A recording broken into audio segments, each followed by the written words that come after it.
Bienvenidos una vez más a Economía desde casa. En el día de hoy seguiremos con el curso gratuito sobre la economía de la empresa. En este capítulo hablaremos sobre la teoría Z de Ouchi. La teoría Z es un tipo de dirección organizativa desarrollada por William Ouchi, un estadounidense de origen japonés en el año 1981. También conocida como el método japonés, esta teoría propone que no se intente deshumanizar al trabajador, ya que una buena relación jefe-empleado aumenta los índices de productividad. El origen de la teoría Z. William Ouchi observó cómo, tras la crisis energética de los años 70, las compañías estadounidenses disminuyeron significativamente sus niveles de productividad, mientras que en las compañías japonesas este índice de productividad aumentó. En su libro publicado en el año 1981 y titulado «Cómo los negocios americanos podrían enfrentarse al desafío japonés», Ouchi explicó las características de la cultura japonesa que se estaban aplicando a la organización empresarial y señaló que la clave principal del método japonés era la relación que existía entre los jefes y empleados. En su libro, Ouchi, en colaboración con Pascale, identifica tres tipos de empresas: el tipo A, que se refiere a las empresas estadounidenses, el tipo J, que se refiere a las empresas japonesas, y el tipo Z, que tiene una nueva cultura, la cultura Z. Esta nueva cultura Z está compuesta mayoritariamente por un conjunto de características que se aplicaban en las compañías japonesas, pero que estaban poco asentadas en las empresas de Occidente.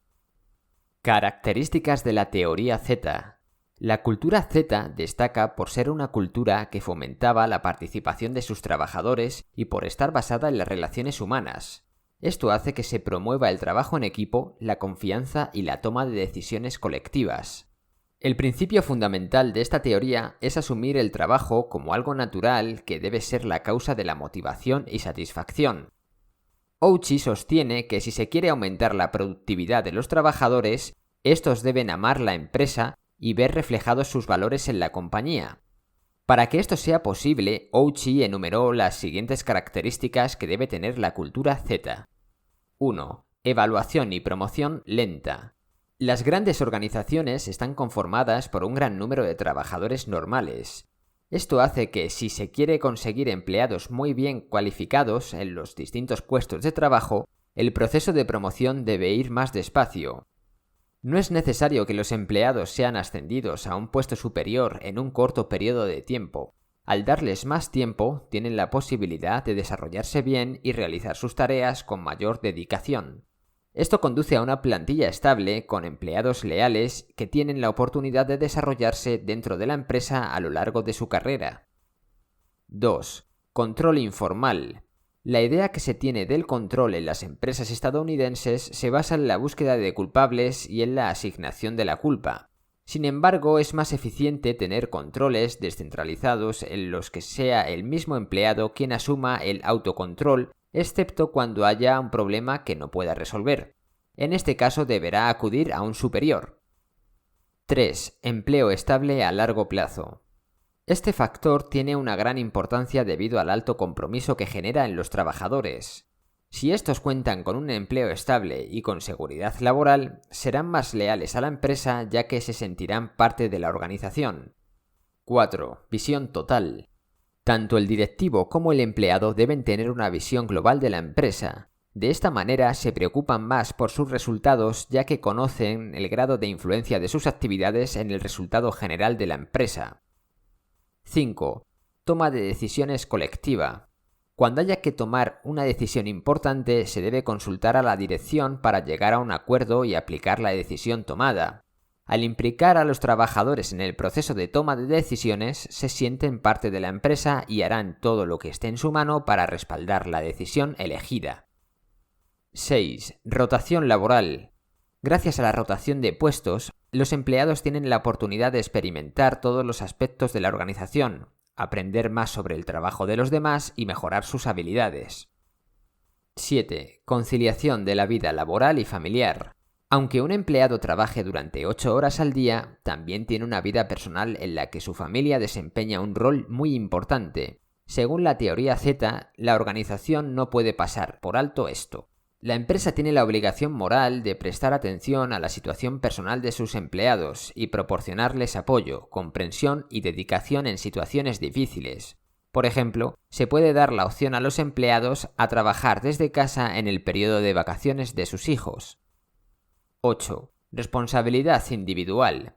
Es importante que los trabajadores tengan sus propias responsabilidades y ayuden a la organización. Cuando se les otorga ciertas responsabilidades, los empleados se esfuerzan en realizar el trabajo de forma perfecta y a tiempo. 9. La confianza como fundamento. La confianza es el aspecto más importante de la teoría y es el cimiento en el que se basa. De esta manera, un empleado que percibe que se confía en él se esforzará por cumplir las expectativas. 10. Trato íntimo. Un líder debe conocer a sus empleados en su totalidad, yendo más allá de una relación formal. Los empleados, independientemente de su nivel, también deben conocerse entre ellos. Para ello, la empresa puede organizar actividades como partidos de tenis para que se creen relaciones. Cuando un jefe se interesa por la vida, los objetivos, los logros o las frustraciones de un empleado, éste se sentirá más valorado, su autoestima se incrementará y con ello sus índices de productividad. De este mismo modo, el jefe debe saber integrar muy bien a los nuevos empleados para que así se involucren con facilidad en los objetivos de la organización. Beneficios de la teoría Z. El empleo de por vida fomenta la motivación de los trabajadores, aumenta la eficiencia y fideliza a los empleados. Si hay familiaridad y buena relación entre el jefe y el empleado, la autoestima del empleado aumenta, lo que fomenta la productividad de la empresa. Una cultura compartida promueve la fraternidad y la colaboración, también fomenta unas excelentes relaciones interpersonales en la empresa. La rotación horizontal de los empleados contribuye a eliminar la monotonía y el aburrimiento en el trabajo. Una estructura organizativa flexible favorece el trabajo en equipo y la colaboración. La implicación de los empleados en la toma de decisiones genera un sentimiento de responsabilidad, promueve el compromiso con las decisiones y una ejecución más veloz. Cuando hay cierta confianza y apertura dentro de la empresa, los problemas se minimizan y los empleados cooperan para lograr los objetivos de la compañía. La preparación continuada de los trabajadores da como resultado un equipo de trabajo muy cualificado y con amplia experiencia, que aporta un gran valor a la toma de decisiones de la compañía. Desventajas de la teoría Z. Entre los principales inconvenientes destacamos 1. Ofrecer un empleo de por vida a los empleados para crear un fuerte vínculo con la empresa puede no motivar a los empleados con necesidades de mayor nivel.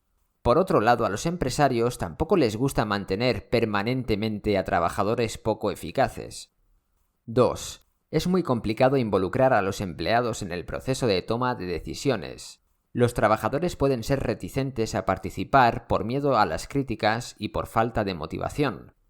Además, a menos que entiendan los problemas, su aportación será mínima. Por otro lado, la intervención de todos los empleados también ralentiza el proceso de toma de decisiones. 3. Establecer una organización sin estructura puede generar el caos en la empresa si no se implanta de manera adecuada.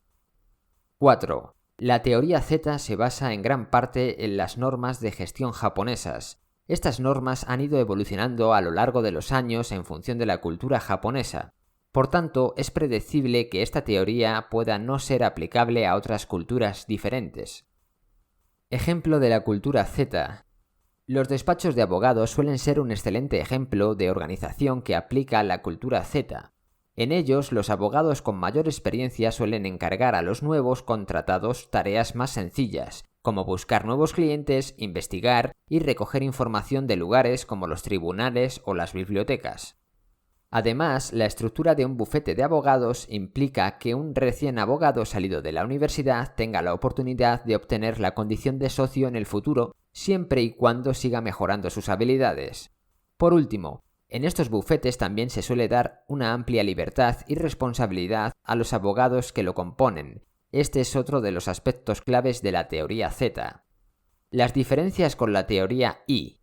Con la teoría Z, Ouchi trató de ofrecer un modelo diferente a los que las organizaciones habían estado utilizando como referencia durante décadas. Hasta entonces, las ideas de Douglas MacGregor habían sido las más exitosas entre las empresas con sus teorías X e Y contrastadas, que vimos en el vídeo anterior. Precisamente Ouchi empleó la letra Z para destacar su desacuerdo con MacGregor.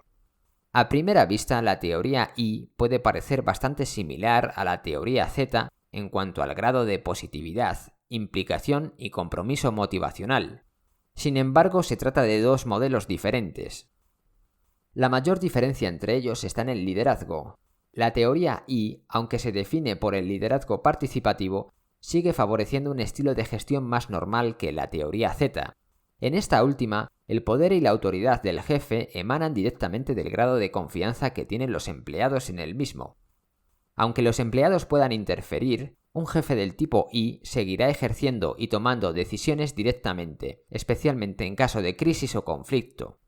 Por el contrario, un empresario del tipo Z permitirá un nivel de comunicación y de toma de decisiones más amplio y con mayor participación. En definitiva, la teoría Z es sin duda una cultura que permite la conciliación de la vida familiar y profesional, de modo que ayuda al empleado a sentirse mejor a nivel individual, lo que le permite estar más motivado y cumplir con sus responsabilidades y objetivos de manera más eficaz, mejorando el rendimiento general de la organización. Con todo esto nos despedimos por hoy. Si te hemos ayudado y quieres seguir aprendiendo, te dejamos 2 vídeos para que cliques en ellos basados en las recomendaciones de YouTube. Por otro lado, te agradecería que te suscribieras a nuestro canal si te ha servido de utilidad, clicando en nuestro logo en la parte izquierda del vídeo. Como siempre, cualquier duda o sugerencia, por favor déjalas en los comentarios para que podamos responderte. Nos vemos en el próximo vídeo.